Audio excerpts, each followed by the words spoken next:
You ever come home from a 12-hour shift, ready to admire your brand new driveway, only to find it in pieces? That was me, Frederick Adams, on a Tuesday afternoon, standing in front of my house, staring at torn-up concrete like it was some kind of bad dream. Only it wasn't a dream. It was the HOA. More specifically, it was Tamara Alcott, the HOA president and full-time pain in everyone's backside. She stood there in her sun hat and oversized sunglasses like she was surveying the ruins of a battlefield she was proud of. And in a way, she was. "Oh, Frederick," she said with that high-pitched, nasal tone she always used when she was about to do something awful. "You knew better than to pave your driveway without submitting the proper forms. We had no choice." "No choice," I said, blinking at the mess. "I submitted that form 6 weeks ago. You even signed off on it in the meeting. I've got the minutes." Tamara clucked her tongue and waved a clipboard like it was a magic wand. "That wasn't final. The committee hadn't reached consensus." "There is no committee," I snapped. "It's just you and your little band of minions who pretend to be busy so you can swing your weight around." She gave a fake laugh and turned to the two guys in neon vests standing by the busted-up driveway. "Boys, make sure the debris is hauled out before 5. We don't want to violate our own landscaping guidelines." I felt my blood pressure rising. This wasn't just some HOA overreach. This was personal. Ever since I outvoted her proposal to ban street parking last spring, she'd had it out for me. I pulled out my phone and opened the folder. Scanned copies of the application, her signature, the HOA guidelines, and a time-stamped video from my Ring camera showing Tamara herself walking up to my door and handing back the approved paperwork. "You tore up my driveway over a lie, Tamara," she blinked but didn't flinch. "That driveway didn't meet aesthetic guidelines. It was too dark. It's charcoal gray. It matches my roof." "Well, it disrupted the harmony of the street," she said, clearly scrambling. That's when my neighbor Marcus walked over. "Frederick, I saw the whole thing. They brought in a crew this morning while you were out. No notice, no warning, just tore it up." Tamara laughed again, but this time it was tighter. "We followed protocol." "No," I said, stepping closer. "You broke into private property and destroyed something you had no right to touch. That's vandalism." Her smile vanished. "Hope you've got good insurance," I added. She turned on her heel and stormed off down the sidewalk, muttering something about legal gray areas. But I wasn't done, not even close. By the time the sun dipped behind the oak trees lining our street, I'd already filed a police report, contacted a construction attorney, and emailed the city's code enforcement division. Tamara might have thought she could bulldoze her way over me, but I wasn't about to let her walk off after authorizing what amounted to destruction of private property. I had hard proof, timestamps, and a neighbor ready to speak on record. I was sitting on my porch with a cold compress against my temple stress headache creeping in when Officer Delaney pulled up. She was tall, with a clipboard tucked under one arm and a no-nonsense demeanor that suggested she'd handled more than her share of neighborhood power trippers. "You Frederick Adams?" "Yeah," I said, standing. "That's me." She glanced at the driveway, then down at the report in her hand. "Your contractor confirms the job was finished 2 days ago. You've got video, HOA documentation, and eyewitness support." "Not a bad start." "Didn't feel like a start when I got home to this mess." Delaney nodded, stepped off the porch, and crouched near the edge of the torn-up concrete. "They used a jackhammer, no protective barriers. No permits pulled through the city." I followed her gaze to where the ground had been left uneven, cracked, and littered with stray bits of rebar. "They didn't even notify 811, I said. "They could have hit a gas line." Her jaw tightened. "You're aware that what happened here goes beyond HOA enforcement. If they authorized this without your permission, that's criminal mischief. Possibly felony vandalism, depending on the cost of the damage. Contractor's estimate is just under 20 grand. And that's just to get it back the way it was." She let out a sharp breath through her nose. "I'll be making some calls." As she radioed it in, I noticed a few more neighbors gathering on their porches. Word had spread fast. Marcus was already fielding questions, pointing at the mess and gesturing toward Tamara's house. Nobody looked surprised, just angry, resigned. One woman from 2 doors down muttered something about her garden beds being tampered with last month after she refused to vote for a dues increase. Delaney wrapped up her call and turned back to me.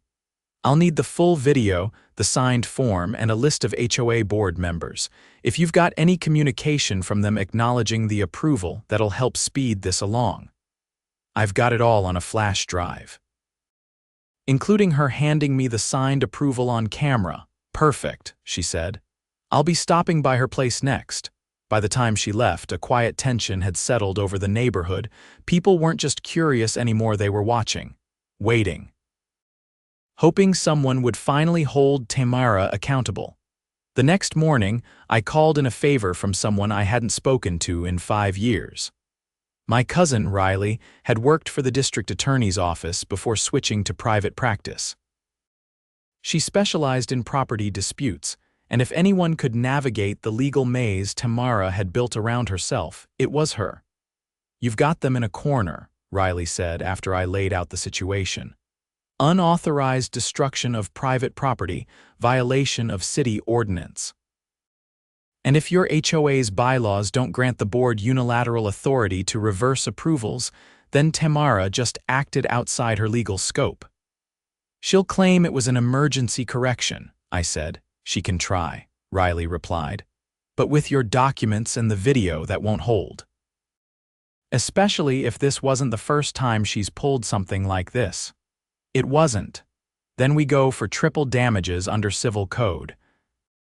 "You'll get your driveway plus restitution."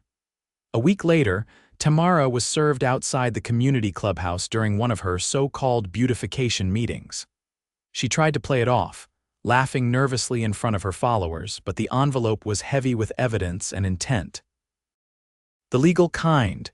By then, Officer Delaney had already confirmed that no permits were filed for the demolition.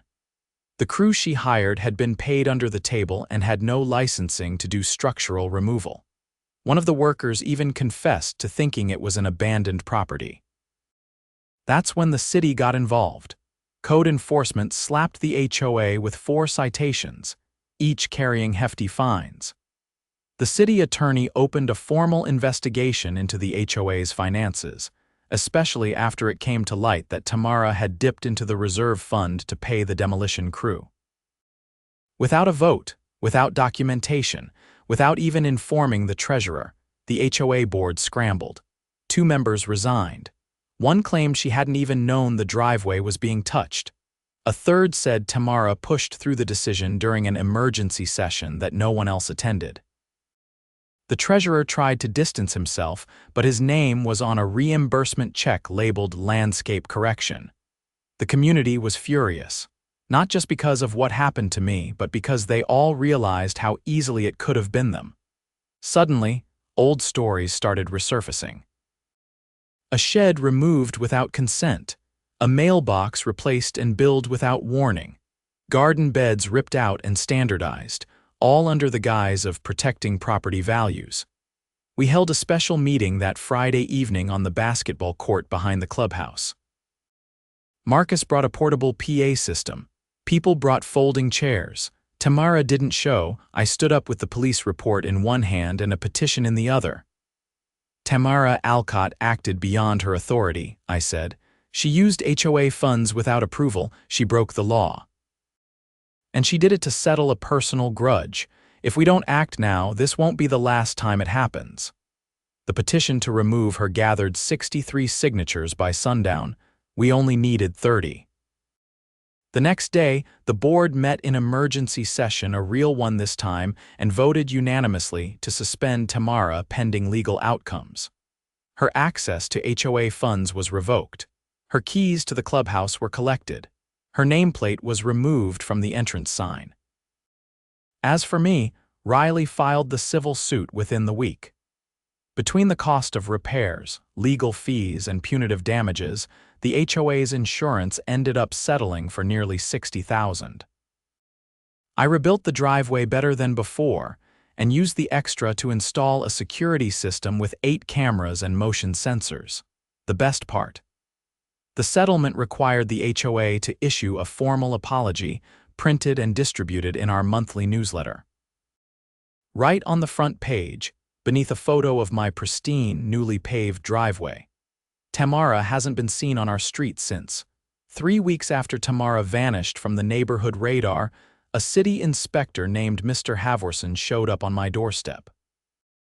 He had a clipboard in one hand, a manila folder in the other, and a look like he hadn't smiled since the Reagan administration. "I'm following up on the financial audit of your HOA," he said without so much as a greeting. "Your name came up in the report." I stepped aside and motioned him into the foyer. He didn't take off his boots or comment on the welcome mat. Just opened the folder and started talking like we were already in the middle of a deposition. "Your driveway incident kicked off a sequence of discoveries," he said. "Turns out the HOA's reserve fund isn't just short, it's practically non-existent. The city's trying to account for the funds, but several disbursements were made without a paper trail." "Let me guess," I said, shutting the door behind him. "All under Tamara's reign." "Not all," he replied, "but most. And based on what we're seeing, there may have been state and federal violations." He laid out a spreadsheet with highlighted entries. Most of the numbers meant nothing to me, but one line stood out: an expense labeled property enhancement that matched the exact date my driveway was destroyed. "That's the payment to the crew," I said. Havorson nodded. "Except it wasn't logged until 4 days after the fact, and the check was issued under a different budget code: stormwater management." "Stormwater?" I blinked. "There hasn't been a flood on this street in 20 years. That's what made it stand out. We've also got another entry, $5,800 coded as legal consultation, but no invoice, no law firm name, just a handwritten receipt signed by Tamara." He didn't need to elaborate. I knew what that meant. She'd been using the HOA's money like a personal piggy bank, and now the city had the lid off. By the following Tuesday, a subpoena arrived, not for me, Tamara, and not just from the city, but from the district attorney's office. They were investigating her for misappropriation of funds, falsification of records, and unlawful demolition of private property. The last one tied directly to my case, but the rest had roots stretching back almost 6 years. I didn't realize how deep it all went until I got a call from a resident named Mrs. Garvey. She lived 3 blocks over and hadn't spoken at any of the meetings. Her voice trembled when she introduced herself. "I never thought anyone would stand up to her," she said. 3 years ago, she had my husband's shed condemned while he was in the hospital. Said it was a safety risk. We didn't have the strength to fight her. I invited her over. She brought a folder of photographs, letters, and receipts, everything meticulously kept. Her husband had been a Korean War vet who built the shed himself back in the 70s. Tamara had it removed while he was recovering from surgery, citing a lack of structural integrity. No inspection had ever occurred. No vote had been held. She threatened to fine us $200 a day if we replaced it, Mrs. Garvey whispered. "I still have the notice." I took the documents and added them to the growing pile. Marcus had already started compiling stories like hers into a running log, each one a different version of the same abuse. Unapproved removals, random fines, aesthetic infractions that always seemed to apply to people who had disagreed with Tamara in some way.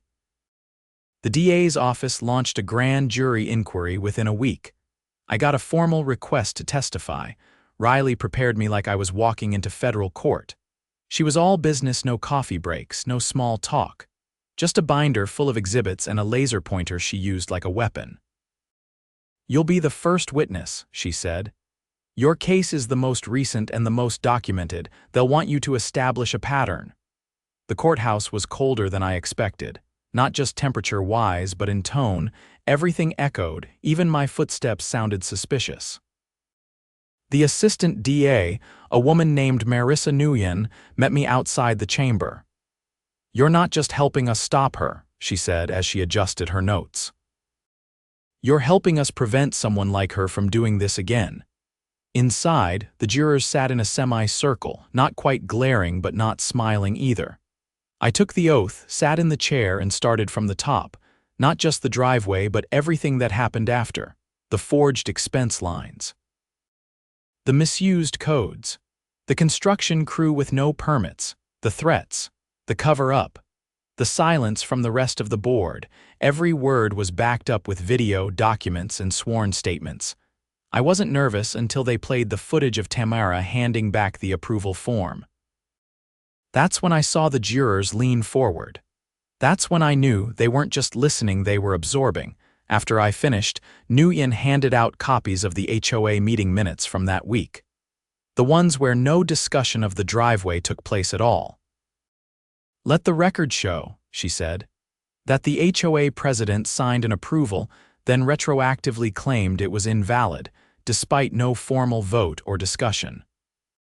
Let the record also show that the decision to destroy Mr. Adams' property was executed without legal notice, without city permits, and paid for with misclassified funds." The jurors said nothing, just nodded. 2 weeks later, indictments were handed down. Tamara was arrested at a private tennis club 40 miles away. She tried to claim she was on sabbatical, but the officers weren't buying it. They cuffed her in front of a dozen witnesses. The mugshot made the evening news, but it wasn't just her.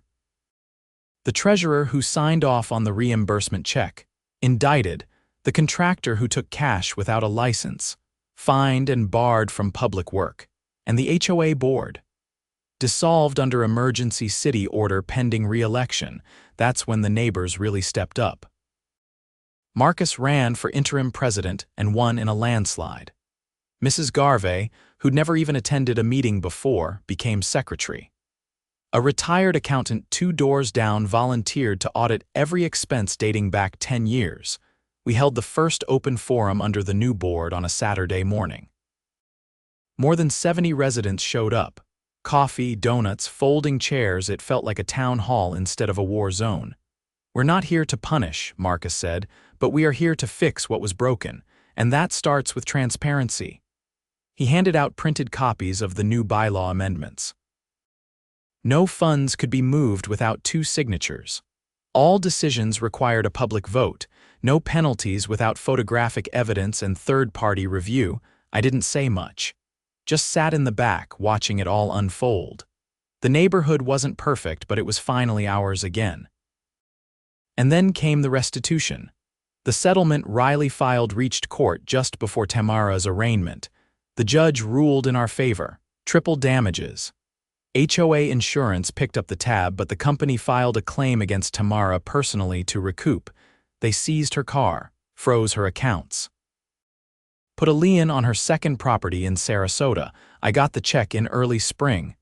I used part of it to repave the driveway again, but this time I added custom pavers. Slate gray with deep black borders, not just functional, beautiful. The rest went to a community emergency fund. We named it the Garvey Fund. Funny how a driveway can become the first domino. Funny how power, when abused long enough, can unravel in a single moment of arrogance. Tamara thought she could tear up concrete and leave no cracks behind. She was wrong. By mid-spring, the neighborhood had transformed in ways that went beyond fresh pavement and removed nameplates. The fear was gone. You could feel it in the way people waved longer, lingered in their yards, and started replacing the plain hedges Tamara used to mandate with flowers of every shade. Even the sidewalks seemed less rigid, as if the place itself had exhaled for the first time in years. But not everything was blooming. 2 weeks after Tamara's arraignment, the city's forensic accountant released a supplemental report. Riley got a copy before it went public. She read it in my kitchen, flipping through the pages with the mechanical calm of someone used to finding rot behind polished walls. She didn't just misuse the HOA funds, Riley said, tapping a line near the bottom. She laundered them. I leaned over the counter. Through what? A shell landscaping business. Registered in the name of her cousin in Arizona. She'd submit inflated invoices for non-existent projects retaining walls, erosion control, things nobody would ever verify, and cut herself checks through the HOA. How long was that going on? Looks like about 5 years. The total's just under 200,000. I sat back. That's not just mismanagement, that's fraud at scale. Which is why the state's stepping in now. She closed the folder and exhaled through her nose. The DA's adding wire fraud and racketeering to the charges. There's talk of involving the FBI since some of the funds crossed state lines. The next day, a pair of unmarked SUVs parked outside what used to be Tamara's house. The blinds were drawn, the mailbox stuffed. Agents in plain clothes entered with a warrant and came out with 2 desktop towers, a stack of external drives, and a locked cash box. The whole street watched from behind cracked windows and porch swings. No one cheered. No one gloated. They just absorbed it quietly, like the final act of a play they never auditioned for but had lived in, line by line. Later that week, Marcus called an emergency meeting not out of panic but transparency. He stood in front of a folding table with a stack of printed ledgers and a projector aimed at the side of the clubhouse.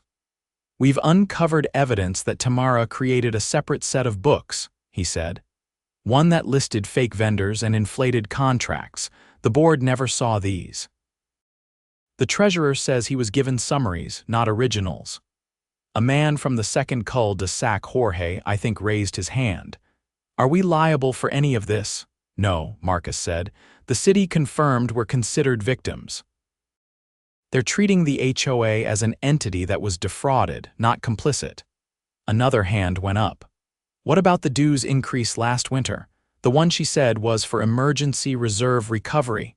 "That's under review," Marcus replied. "If the funds were misdirected, we'll get restitution." The city's coordinating with an independent auditor now. I didn't speak during that meeting. I just watched the room. People who'd once whispered their grievances were now asking precise questions. No more side glances, no more nodding and staying quiet. The silence had been broken, and no one wanted it back. 3 days later, a federal indictment was filed. The HOA embezzlement crossed enough jurisdictions to trigger interstate wire fraud charges. The landscaping company was a front. Her cousin, already cooperating in exchange for immunity. He'd never seen a dime. Just let her use his name and address to register the LLC. Tamara was denied bail. That week, a local news van rolled through the neighborhood. The anchor, a polished brunette with perfect posture, knocked on my door asking for a statement. I declined. Not because I didn't have anything to say, but because I'd already said it when I'd testified, when I'd stood in front of the grand jury, when I handed over the flash drive that started it all. The story was out there now. It didn't need another quote. Instead, I put my time into something else. The community voted to use a portion of the settlement funds to create a formal oversight committee, 5 residents, rotated annually, with direct access to all financial records. No more closed-door meetings. No more unilateral decisions. Every expense over $500 required a published notice and a majority vote. I was asked to chair it. At first, I hesitated. I'd never wanted to be involved in politics, even the neighborhood kind. But then I thought of Mrs. Garvey's photographs. Of Marcus pacing outside his garage the day Tamara had his permit denied for architectural disharmony. Of the way people looked at their own homes like they were renting them from a tyrant with a clipboard. I accepted. Our first act was to commission a full forensic rebuild of the HOA's finances, with quarterly reports posted publicly. The second was to revise the bylaws so no president could override a vote without written consent from 2/3 of the board. The third. We installed a permanent community bulletin board outside the clubhouse with a simple brass plaque at the top, governed by the people who live here. That fall, I found myself invited to give a short talk at a regional HOA reform summit. Apparently, word had spread about the case, and other communities were looking for guidance. I stood behind a podium in a modest conference hall, talking to retirees, veterans, young couples, and single parents, all of them tired of the same story playing out in different zip codes. This started with a driveway, I said, but it ended with accountability. Not because of one person, but because a community decided it was done being quiet. They asked questions. They took notes. Some of them looked at me like I'd cracked some code, but I reminded them it wasn't magic. It was documentation, persistence, and refusing to let intimidation win. By the time winter crept in, the final sentencing came down. Tamara was sentenced to 12 years in federal prison, with no parole for at least 8. She was ordered to repay the full amount embezzled, though we all knew only a fraction would ever be recovered. Still, the message was clear: abuse power here and you'll lose it publicly, legally, permanently. The HOA, once a symbol of control, became a model of reform. Other neighborhoods reached out, asking to copy our new bylaws. Some even asked Marcus to speak at their meetings. He always said no, said he preferred this neighborhood just the way it was. One evening, I pulled into the driveway just as the sun dipped low, casting gold across those slate and black pavers. A kid from down the block waved as he rode past on his bike. Wind chimes tinkled from the porch next door. No one was being cited. No one was being fined for paint colors or mailbox fonts. Just homes, just people, just peace. The way a neighborhood's supposed to be.